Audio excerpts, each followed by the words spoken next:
Hi, Stephanie. This is Wendy Nixon. Thank you so much for your post, especially about children. I've worked with children all my career, and it's a subject near and dear to my heart, so I always enjoy hearing others' experiences and thoughts. I was sad to hear that the rate of grief and bereavement in your community is so high, and obviously there's a very serious need for treatment and to help these children. Um, your point about the rural communities having limited access to mental health services was very well taken, and also, of course, one of the key messages in the Kakuma et al. Article that we read. And I think very important to address that.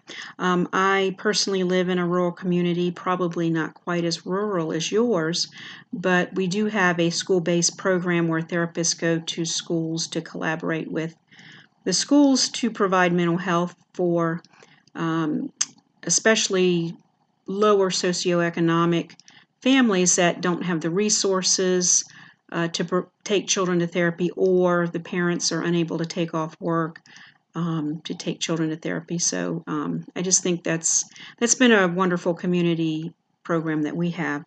I really agree with your point that education of others is very crucial, especially teachers that obviously are with children usually 5 days a week. I know it's been a little different in our COVID season, but just have pretty consistent contact with children, and that really educating them on all aspects of a topic such as grief, from surveillance and identifying risks in children struggling with these issues to intervention, prevention, disseminating materials, just to really cover everything is an excellent strategy.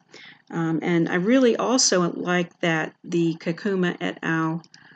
Article talked about how primary care physicians can even deliver mental health services effectively. And this is tremendous because everybody goes to the doctor at some point, and so that's I think a wonderful avenue to deliver mental health services. I also found a 2018 article by Jensen and Mendenhall entitled "A Call to Action: Family Treatment and Rural Mental Health." And they document also that there are considerable disparities in mental health in rural communities, and suggest options like telehealth or collaborating with existing structures, the exact same thing that we're talking about in the post, and our article by Kakuma et al. Talked about. And they feel that clinicians and researchers are uniquely positioned to really identify these specific challenges and come up with innovative solutions. So I guess, as clinicians, we're tasked with addressing these issues.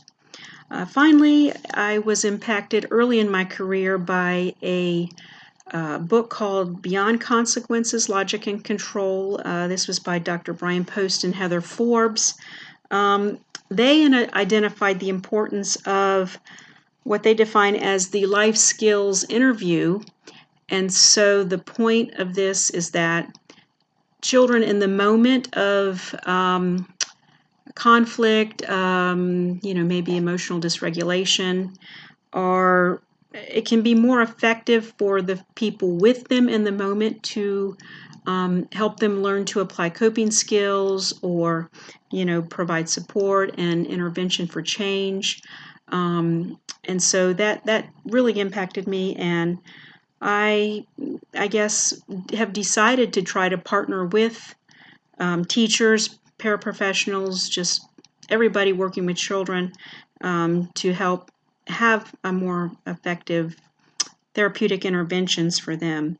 And I just really believe that, this across settings, this can be more effective, and also fill those gaps as, we've been talking about in the post in the article. So anyway, thank you again for your post, Stephanie. I really appreciate it. Bye.